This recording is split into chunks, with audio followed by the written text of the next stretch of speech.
So I want to talk about something that's oxymoronic. Okay. The arrogance of spiritual people. You're talking about me.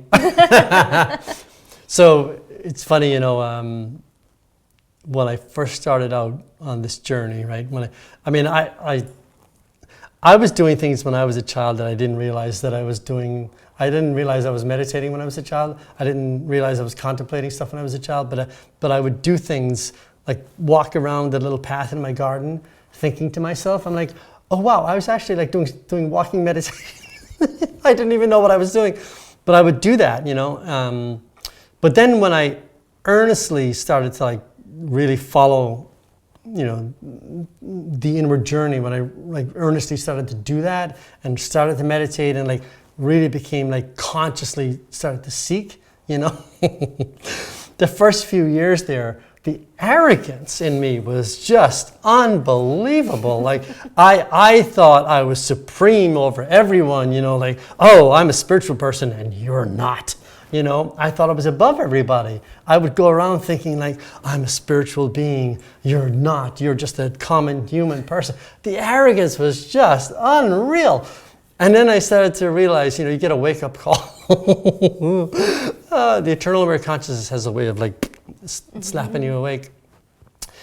And then you start to realize how stupid that whole thing is because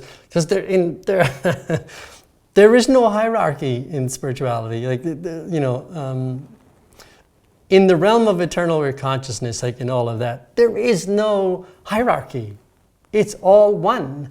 There is no better than other. Like in there, that space, that just does not exist, right? And so I had to learn that. I had to learn that through the process of awakening. Like, why are you so stupid? Well, I was stuck in this, this human psychosis of spirituality, thinking that I was being spiritual, when I was being completely opposite of being spiritual. But in my mind, in that psychosis of my head, I was like thinking I was being spiritual. And there's so much of that goes on, where people, proclaim themselves as spiritual, but so stuck in the psychosis. And I can't judge it because I was there myself, right? I was there myself. So I look at it and I say, yep. But in my mind, I look at it and go, okay, I see the process. They're starting the process, and that's fine. They're going through the process, but they're on their way. So you can't judge that, because how could I judge it? Because I know ultimately who they are. So I can't judge it and say, oh, you don't know anything. They do. They're on the journey. So for me, anyone who's taking that step and into the process of becoming awake, I'm like, yes, let's do it. Yeah, go through the arrogance stage. That's fine. It's like, I was 30 years in the martial arts. So, as they say, there's no one more arrogant than the brown belt.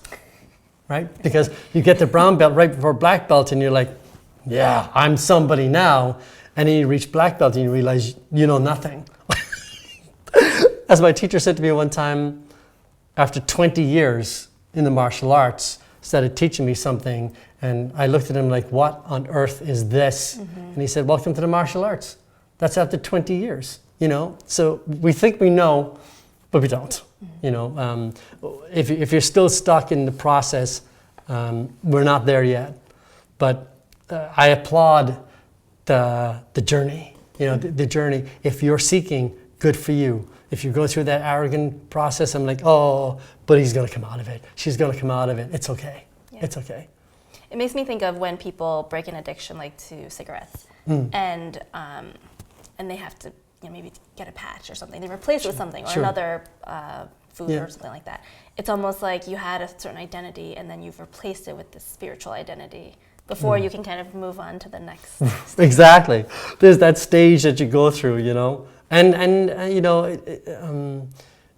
it doesn't matter what the guru is that you've heard about. They've all gone through it.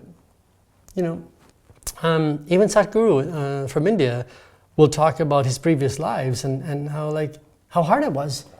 It wasn't like this, It took many lives for that to happen, and seeking and seeking and seeking and seeking, and keeping at it. The reward of knowing who you are See, speechless. There's nothing to say about that. There's nothing, they can't, yeah.